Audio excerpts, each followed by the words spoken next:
In Delhi, with schools and most multinationals closed the first day of odd-even vehicle, rule seems to have worked in the national capital to bring down pollution levels. Today being an odd-numbered date, as per rule only odd-numbered cars were allowed to ply. Police fined several even-numbered petrol cars. Delhi Transport Minister Gopal Rai has said the rule will be strictly implemented. Delhi government's odd-even scheme has started with Chief Minister Arvind Kejriwal and his cabinet ministers carpooling and using public transport to show the way. While Kejriwal carpooled with Transport Minister Gopal Rai and Health Minister Satyendra Jain to reach the Delhi Secretariat, Tourism Minister Kapil Mishra rode a motorcycle to work. Volunteers of Civil Defence Group were seen urging people to follow the rule with flowers in their hands. India will get a $50 million credit from World Bank for the government's Nai Manzil education and skills training scheme for minorities. The financing agreement has been signed in the presence of representatives from the Ministry of Minority Affairs and officials from the World Bank. Minority BPL youth in the age group of 70 to 35 years will be the main beneficiaries of the project. Major Grand Alliance partner Rashtriya Janata Dal has expressed concern over law and order situation in Bihar. Senior party leader Raghuvansh Prasad Singh has said that it's the responsibility of chief ministers to improve law and order and run the government smoothly. Prime Minister Narendra Modi will visit Karnataka for 2 days on Saturday and Sunday. He will arrive in Mysuru on the afternoon of 2nd January. PM will inaugurate the 103rd session of Indian Science Congress at the University of Mysore. A one-man committee to examine the wage structure, service conditions, etc. of the Grameen Dak Sevaks in the Department of Posts has been constituted by the Government of India. Kamlesh Chandra, retired member of Postal Services Board, will head the committee.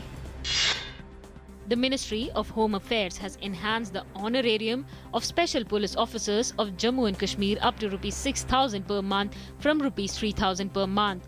This will boost the morale of the SPOs who play a vital role in combating militancy in the state. The enhancement of honorarium will come into effect from today onwards. As a New Year gift to whistleblower IAS officer Ashok Khemka, the Khattar government has promoted the bureaucrat to the post of Principal Secretary from Secretary to the Government of Haryana. Union Minister for Road Transport and Highways and Shipping Nitin Gadkari has inaugurated capital dredging of navigational channel at Cruise Berth in Goa. Nitin Gadkari has also laid foundation stone for the Rs 2,700 crore cable-stayed parallel bridge on Zuari River, 15 kilometers of Panji. Pakistani singer Adnan Sami's more than decade-long quest for Indian citizenship has ended. Adnan Sami has been officially granted the Indian citizenship by the government. Minister of State for Home Kiran Rijiju handed him over documents of citizenship in New Delhi. Adnan Sami thanked Government of India for this precious and beautiful gift on New Year.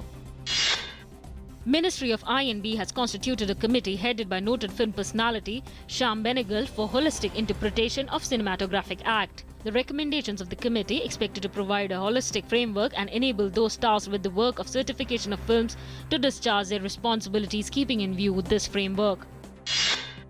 Commuters travelling in Rajiv Chowk and Kashmiri Gate metro stations, two of the most busiest junctions of the network, would now be able to access internet for free with the launch of Wi-Fi facility today.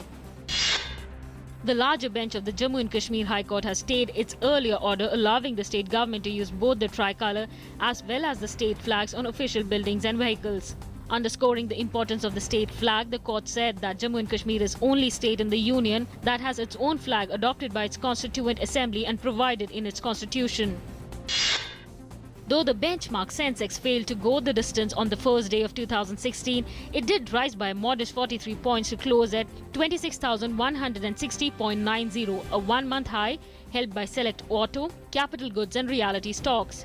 Both indices, the Sensex and the Nifty, ended 1.25% and 1.30% higher, their third straight weekly gains. Indian Test captain Virat Kohli named the winner of the Pauli Umgarkar Award for BCCI's International Cricketer of the Year, while Mithali Raj was picked for the top women's award in the BCCI's annual honour to be given away on 5th of January in Mumbai.